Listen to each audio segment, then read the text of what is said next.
وفاقی وزیر اطلاعات عطا اللہ تارڑ کا کہنا ہے کہ پاکستان نے پاک افغان سرحدی علاقوں میں دہشت گردوں کے ٹھکانوں پر مؤثر کارروائی کی ہے۔ انٹیلیجنس اطلاعات کی بنیاد پر فتنہ الخوارج کے ٹھکانوں کو نشانہ بنایا گیا۔ کارروائی میں بھارت کی حمایت یافتہ 26 خارجی ہلاک ہوئے۔ فتنہ الخوارج کے 4 اہم مراکز مکمل طور پر تباہ کر دیے گئے۔ تباہ کیے گئے اہداف میں تربیتی مرکز، اسلحہ ڈپو اور خفیہ ٹھکانے شامل تھے۔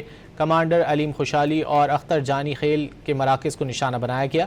موسیٰ درہ، شمالی وزیرستان اور بنو حملوں کے ذمہ داروں کو نشانہ بنایا گیا۔ وزیر اطلاعات کے مطابق پاکستان خطے میں امن و استحکام کے لیے پرعزم ہے۔ وفاقی وزیر اطلاعات عطا اللہ تارڑ کا کہنا ہے کہ پاکستان نے پاک افغان سرحدی علاقوں میں دہشت گردوں کے ٹھکانوں پر مؤثر کارروائی کی ہے۔ انٹیلیجنس اطلاعات کی بنیاد پر فتنہ الخوارج کے ٹھکانوں کو نشانہ بنایا گیا۔ کارروائی میں بھارت کی حمایت یافتہ 26 خارجی ہلاک ہوئے۔ فتنہ الخوارج کے 4 اہم مراکز مکمل طور پر تباہ کر دیے گئے۔ تباہ کیے گئے اہداف میں تربیتی مرکز، اسلحہ ڈپو اور خفیہ ٹھکانے شامل تھے۔ کمانڈر علیم خوشحالی اور اختر جانی خیل کے مراکز کو نشانہ بنایا گیا۔ موسیٰ درہ، شمالی وزیرستان اور بنو حملوں کے ذمہ داروں کو نشانہ بنایا گیا۔ وزیر اطلاعات کے مطابق پاکستان خطے میں امن و استحکام کے لیے پرعزم ہے۔